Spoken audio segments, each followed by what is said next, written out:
Viewers, welcome back to Eagle learning. നിങ്ങളുടെ ലച്ചുമിസ് ആണ്. നിങ്ങൾ എല്ലാവരും ഇപ്പോൾ എക്സാമിന് വേണ്ടിയിട്ടുള്ള പ്രിപ്പറേഷനിലായിരിക്കും അല്ലേ? എക്സാമിന് പ്രിപ്പയർ ചെയ്യുന്ന സമയത്തായിരിക്കും നിങ്ങൾക്ക് മനസ്സിലായിട്ടുണ്ടാവുക ചില ഏരിയാസ് ഒക്കെ നമുക്ക് പ്രിപ്പയർ ചെയ്തിട്ട് അങ്ങ് എത്തുന്നില്ല അല്ലേ, ബുദ്ധിമുട്ട് ഫീൽ ചെയ്യുന്നുണ്ട്. അതേപോലെ തന്നെ നിങ്ങൾ പഠിച്ച കോൺസെപ്റ്റിൽ നിന്നൊരു ചോദ്യം വന്നു കഴിഞ്ഞാൽ ആ ചോദ്യത്തിന് ആൻസർ എഴുതാൻ പറ്റുന്നില്ല. അങ്ങനത്തെ ചെറിയ ചെറിയ ചെറിയ ബുദ്ധിമുട്ടുകൾ, എന്നാൽ നിങ്ങൾ ഒരുപാട് ടെൻഷൻ അടിപ്പിക്കുന്ന ബുദ്ധിമുട്ടുകൾ തന്നെയാണത്. സോ നിങ്ങൾ ഇത്ര മാത്രം ആലോചിച്ചാൽ മതി, നെവർ എവർ ക്വിറ്റ്. ഒരിക്കലും നിങ്ങൾ എന്ത് ചെയ്യരുത്, വിട്ടുകളയരുത്. നമ്മളെ കൊണ്ട് പറ്റാത്തതായിട്ട് ഒന്നും നമ്മുടെ ജീവിതത്തിൽ ഇല്ലടാ. നിങ്ങൾ ചെയ്യേണ്ടത് അതിനു വേണ്ടി നിങ്ങൾ മനസ്സറിഞ്ഞ് നിങ്ങൾ എന്ത് ചെയ്യുക, പഠിക്കുക, മനസ്സിൽ തട്ടി പഠിക്കുക. കാരണം നിങ്ങൾ മനസ്സറിഞ്ഞ് നിങ്ങളിൽ വിശ്വസിച്ചിട്ടാണ് നിങ്ങൾ പഠിക്കുന്നതെങ്കിൽ 100% ഉറപ്പാണ് നിങ്ങൾക്ക് വിജയത്തിലേക്ക് എത്താൻ സാധിക്കും. ചില ആളുകൾക്കുണ്ട് പറ്റുന്നില്ല പറ്റുന്നില്ല, ടഫാണ്, അങ്ങനെ കരുതി കഴിഞ്ഞാൽ അത് ടഫാവും. ഒരിക്കലും നിങ്ങൾക്ക് ചിലപ്പോൾ അതിന് ആൻസർ കിട്ടിക്കൊള്ളുന്നില്ല. നേരെ മറിച്ച് എന്നെ കൊണ്ട് പറ്റും, ഞാൻ ഇന്നത്തെ ഈ ഒരൊറ്റ ക്ലാസ് കൊണ്ട് ഞാൻ അത് പഠിച്ചെടുക്കുമെന്ന് നിങ്ങൾ മനസ്സിൽ ഉറപ്പിച്ചു നോക്കിക്കേ, നിങ്ങൾക്ക് ഈസി ആയിട്ട് ട്രിക്സും ടിപ്സും ഒക്കെ ഉപയോഗിച്ച് നമുക്ക് എന്ത് ചെയ്യാം, പഠിക്കേണ്ട കാര്യങ്ങൾ എളുപ്പത്തിൽ പഠിച്ച് മനസ്സിലാക്കാൻ സാധിക്കും കേട്ടോ. സോ നമ്മുടെ ഇന്നത്തെ ക്ലാസ്സിൽ നമ്മൾ ഡിസ്കസ് ചെയ്യുന്നത് പരീക്ഷയ്ക്ക് 4 മാർക്കിന് ചോദിക്കുന്ന ഒരു ഏരിയ ആണ് ഗാൽവനിക് സെൽ അല്ലെ. എക്സാമിന് ഗാൽവനിക് സെൽ വരികയാണുള്ളത്. ഈ ഗാൽവനിക് സെൽ 4 മാർക്കിന് ഷുവർ ഷോട്ട് ക്വസ്റ്റ്യൻ കൂടിയാണ്. എന്നാൽ പല മക്കൾക്കും ഗാൽവനിക് സെൽ വരയ്ക്കാനൊക്കെ അറിയാം, എന്നാൽ ആനോഡ് ഏതാണ്, കാത്തോഡ് ഏതാണ്, ഓക്സിഡേഷൻ റിഡക്ഷൻ, അയ്യോ ഓക്സിഡേഷൻ റിഡക്ഷൻ എന്ന് കേൾക്കുമ്പോഴേ ടെൻഷനാണ്. എന്നാൽ ടെൻഷൻ അടിക്കേണ്ട, ഈസി ആയിട്ടുള്ള ട്രിക്ക് ഉപയോഗിച്ചിട്ട് ആനോഡും കാത്തോഡും ഓക്സിഡേഷനും റിഡക്ഷനും നമുക്ക് പഠിച്ചെടുക്കാവുന്നതേ ഉള്ളൂ കേട്ടോ. സോ ഇവിടെ തന്നെ നിങ്ങൾ നോക്കിക്കേ, 4 മാർക്കിന്റെ ചോദ്യമാണ്. ഇംഗ്ലീഷ് മീഡിയം മലയാളം മീഡിയം തന്നിട്ടുണ്ട്. ആദ്യം നമുക്ക് എന്തറിയണം, ഗാൽവനിക് സെല്ല് എന്താണ്, ഗാൽവനിക് സെല്ലിൽ നമ്മൾ എങ്ങനെയാണ് ആളുകളെ എറേഞ്ച് ചെയ്ത് വെക്കുന്നത് എന്നൊക്കെ അറിയണം അല്ലേ. ഇത്ര മാത്രം ആലോചിച്ചാൽ മതിടാ. ഗാൽവനിക് സെല്ലിൽ നമ്മൾ 2 ബീക്കർ എടുക്കുന്നുണ്ട്. ആ 2 ബീക്കറിലും നമ്മൾ ഇലക്ട്രോലൈറ്റ്സ് എടുക്കുന്നുണ്ട്. ആ ഇലക്ട്രോലൈറ്റ്സിൽ നമ്മൾ ഇലക്ട്രോഡുകൾ ഡിപ്പ് ചെയ്യുന്നുണ്ട്. And it is connected to volt meter അല്ലേ. ഇനി നമ്മൾ സോൾട്ട് ബ്രിഡ്ജ് ഒരിക്കലും മറക്കരുത്. സോൾട്ട് ബ്രിഡ്ജ് ആണ് എന്ത് ചെയ്യുന്നത്, നമ്മുടെ ഗാൽവനിക് സെല്ലിനെ കംപ്ലീറ്റ് ചെയ്യുന്നത്. ഇനി ആദ്യത്തെ ചോദ്യം, ഏത് മെറ്റൽ എവിടെ എടുക്കണം എന്നുള്ളതാണ്. ഞാൻ സിങ്കും കോപ്പറും ഇവിടെ എടുത്തിട്ടുണ്ട്. ഞാൻ എന്തുകൊണ്ടാണ് സിങ്കിനെ ഇവിടെ എടുത്തിരിക്കുന്നത്, ഇത്ര മാത്രം ആലോചിക്കാം. വോൾട്ട് മീറ്ററിന്റെ നെഗറ്റീവ് വശം നമ്മൾ കണക്ട് ചെയ്യുന്നത് ഏതാണ്, ആനോഡിലാണ്. എന്താണ്, വോൾട്ട് മീറ്ററിന്റെ നെഗറ്റീവ് വശം കണക്ട് ചെയ്തിരിക്കുന്ന ഈ ഇലക്ട്രോഡിനെ വിളിക്കുന്ന പേരാണ് ആനോഡ്.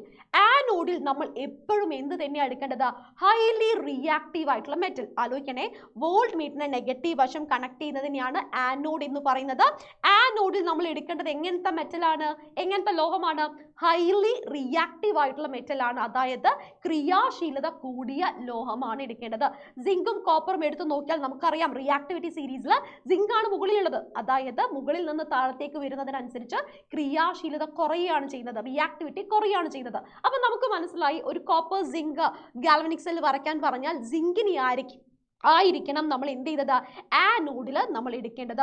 ഇവിടെ ഏത് മെറ്റൽ ആണോ എടുക്കേണ്ടത് അതേ ടൈപ്പ് അല്ലെങ്കിൽ ആ മെറ്റൽ അടങ്ങിയ ഇലക്ട്രോലൈറ്റ് അല്ലേ നമ്മൾ യൂസ് ചെയ്യേണ്ടത്. ഇവിടെ സിങ്ക് ആയതുകൊണ്ട് നമ്മൾ ഉപയോഗിക്കുന്നത് സിങ്ക് സൾഫേറ്റ് ആണ്.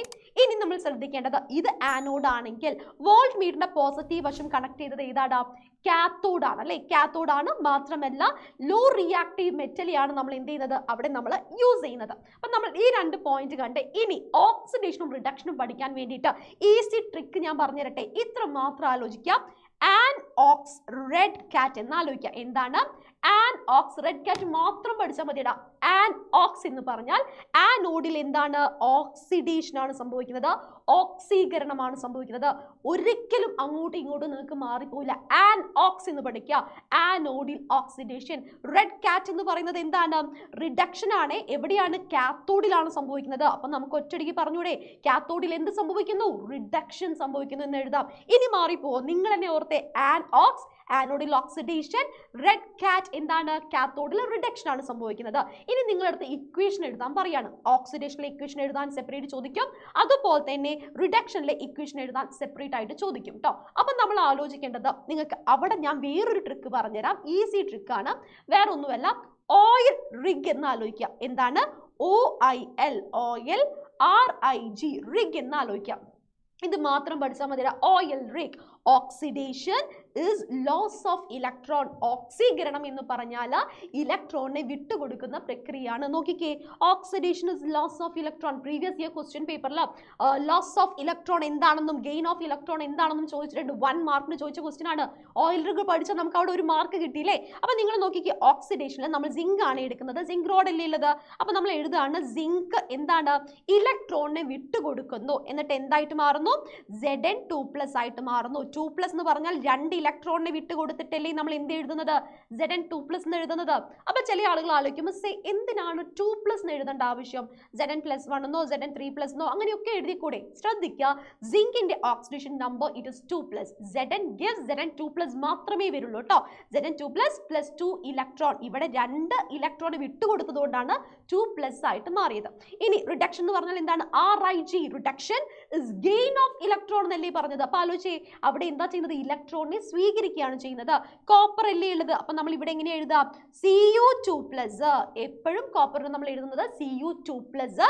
2 ഇലക്ട്രോണിനെ സ്വീകരിച്ചിട്ട് എന്താ ചെയ്യുന്നത്, 2 ഇലക്ട്രോണിനെ സ്വീകരിച്ചിട്ട് എന്തായിട്ട് മാറുന്നു, കോപ്പർ ആയിട്ട് മാറുന്നു. ഇവിടെ ഇക്വേഷൻ നോക്കിക്കേ, കോപ്പർ ഗെയിൻസ് ഇലക്ട്രോൺ, റിഡക്ഷൻ നിഡോക്സീകരണം നടക്കുന്നത് എവിടെയാണ്, കോപ്പറിലാണ്. കോപ്പർ 2 ഇലക്ട്രോൺ സ്വീകരിച്ചിട്ട് എന്തായിട്ട് മാറുന്നു, Cu ആയിട്ട് മാറുന്നു. ഇത്രയേ ഉള്ളൂ, വളരെ സിമ്പിളാണ്. ഇവിടെ നമുക്ക് 4 മാർക്കാണ് നമുക്ക് കിട്ടിയത്. ഇത് ചിലപ്പോൾ 4 മാർക്കിലും കൂടുതൽ ചോദിക്കാം. സെപ്പറേറ്റ് സ്പ്ലിറ്റ് ചെയ്തിട്ട് 3 മാർക്കിനും 4 മാർക്കിനും 2 മാർക്കിനും ഒക്കെ ചോദിക്കാം. ഇതേ മെത്തേഡ് ആലോചിച്ചാൽ മതി. വോൾട്ട് മീറ്ററിന്റെ നെഗറ്റീവ് വശം കണക്ട് ചെയ്തിരിക്കുന്നത് ആനോഡാണ്. ആനോഡിൽ എടുക്കേണ്ടത് ഏതാണ്, ഹൈലി റിയാക്റ്റീവ് മെറ്റൽ ആണ്. ആനോഡിൽ എന്താണ്, ഓക്സീകരണമാണ് സംഭവിക്കുന്നത്. ഓക്സിഡേഷൻ എന്ന് പറഞ്ഞാൽ എന്താണ്, ഇലക്ട്രോണിനെ വിട്ടുകൊടുക്കുന്ന പ്രക്രിയയാണ്. ഇവിടെ ഏത് ലോഹമാണോ എടുത്തത് അതിനനുസരിച്ചാണ് നമ്മൾ ഇക്വേഷൻ എഴുതുന്നത്. ഇനി കാത്തോഡ് ആണെങ്കിലോ പോസിറ്റീവ് വശം അല്ലെ, വോൾട്ട് മീറ്ററിന്റെ പോസിറ്റീവ് വശം കണക്ട് ചെയ്തിരിക്കുന്നത് കാത്തോഡാണ്. കാത്തോഡിൽ നമ്മൾ ഉപയോഗിക്കുന്നത് ലോ റിയാക്റ്റീവ് മെറ്റൽ ആണ്, ക്രിയാശീലത കുറഞ്ഞ മെറ്റൽ ആണ്. മാത്രമല്ല അവിടെ സംഭവിക്കുന്നത് റെഡ് കാറ്റ് എന്നാണ്. കാത്തോഡിൽ റിഡക്ഷൻ അല്ലെ, നിഡോക്സീകരണമാണ് സംഭവിക്കുന്നത്. റിഡക്ഷൻ എന്ന് പറഞ്ഞാൽ എന്താണ്, ഇലക്ട്രോണിനെ ഗെയിൻ ചെയ്യുന്ന പ്രക്രിയയാണ്. Cu2+ + 2 ഇലക്ട്രോൺ Cu എന്ന് നമുക്ക് ലഭിച്ചു അല്ലേ. അതേ വെച്ചിട്ട് അതേ കോൺസെപ്റ്റ് വെച്ചിട്ട് നിങ്ങൾക്ക് ഇതിന്റെ ആൻസർ ഒറ്റയടിക്ക് എഴുതിക്കൂടെടാ. യെസ്, അതിന്റെ മുന്നേ ഇവിടെ 3 മാർക്കുള്ള ചോദ്യം കൂടി ചോദിച്ചിട്ടുണ്ടേ. ഗാൽവനിക് സെല്ലിൽ കെമിക്കൽ എനർജി എന്തായിട്ട് മാറുകയാണ്, ഇലക്ട്രിക്കൽ എനർജി ആയിട്ട് മാറുകയാണ്. അത് 1 മാർക്കിന് ചോദിക്കാറുണ്ട്, ഓപ്ഷൻ ആയിട്ടും ചോദിക്കാറുണ്ട്. എന്താണ്, രാസോർജം വൈദ്യുതോർജമായിട്ട് മാറുന്നു. ഇനി ഫ്ലോ ഓഫ് ഇലക്ട്രോൺ, ഇലക്ട്രോണിന്റെ പ്രവാഹം എങ്ങനെയാണ്, നെഗറ്റീവ് ടു പോസിറ്റീവ് ആണ്. എങ്ങനെയാണ്, നെഗറ്റീവ് ഇലക്ട്രോഡിൽ നിന്ന് പോസിറ്റീവ് ഇലക്ട്രോഡിലേക്കാണ്. നേരെ മറിച്ച് ഫ്ലോ ഓഫ് കറണ്ട് എങ്ങനെയാണ്, ഇലക്ട്രിക് കറണ്ട് എങ്ങനെയാണ്, ഓപ്പോസിറ്റ് ആണ് അല്ലെ, പോസിറ്റീവിൽ നിന്നും നെഗറ്റീവിലേക്കാണ്. നമുക്ക് പറയാം വൈദ്യുത പ്രവാഹം എങ്ങനെയാണ്, പോസിറ്റീവിൽ നിന്നും നെഗറ്റീവിലേക്കാണ്. ഈ 3 പോയിന്റും പഠിച്ചു വെക്കാട്ടോ. സോ നിങ്ങളൊന്ന് ആലോചിച്ച് നോക്കിക്കേ, എന്ത് ഈസി ആയിട്ട് നമ്മളിപ്പം പഠിച്ചത് അല്ലേ. അങ്ങനെയാണെങ്കിൽ ഈ ചോദ്യത്തിന്റെ ആൻസർ ഒന്ന് വേഗം പറഞ്ഞേ. Identify anode and cathode. നമ്മൾ പറഞ്ഞു നെഗറ്റീവ് വശം കണക്ട് ചെയ്തിരിക്കുന്നത് ആനോഡാണ്, പോസിറ്റീവ് വശം കണക്ട് ചെയ്തിരിക്കുന്നത് കാത്തോഡാണ്. അപ്പൊ നമുക്ക് ഇവിടെ ആൻസർ എഴുതാം അല്ലെ, ഇത് ആനോഡാണ്, ഇത് കാത്തോഡാണ്. സംശയമില്ലല്ലോ, നമുക്ക് അവിടെ മാർക്ക് കിട്ടിയേ. ഇനി അടുത്തത്, what will be the direction of flow of electrons. ഇവിടെ നമ്മൾ ഡിസ്കസ് ചെയ്തു, ഫ്ലോ ഓഫ് ഇലക്ട്രോൺസ് എന്ന് പറയുന്നത് നെഗറ്റീവ് ഇലക്ട്രോഡിൽ നിന്ന് പോസിറ്റീവ് ഇലക്ട്രോഡിലേക്കാണ്. അപ്പൊ നെഗറ്റീവ് ടു പോസിറ്റീവ് എന്ന് എഴുതുക, അല്ലെങ്കിൽ സിങ്ക് ഇലക്ട്രോഡിൽ നിന്നും കോപ്പർ ഇലക്ട്രോഡിലേക്കാണെന്ന് എഴുതിയാലും മതി. ഇനി അടുത്ത ചോദ്യം എന്താണ്, at which electrode does oxidation take place. Oxidation നടക്കുന്നത് എവിടെയാണ്, ഏത് ഇലക്ട്രോഡാണ്, ആനോഡിലാണ്. അപ്പൊ നമ്മൾ എന്ത് ചെയ്യുന്നു, ആനോഡ് എന്ന് എഴുതുന്നു.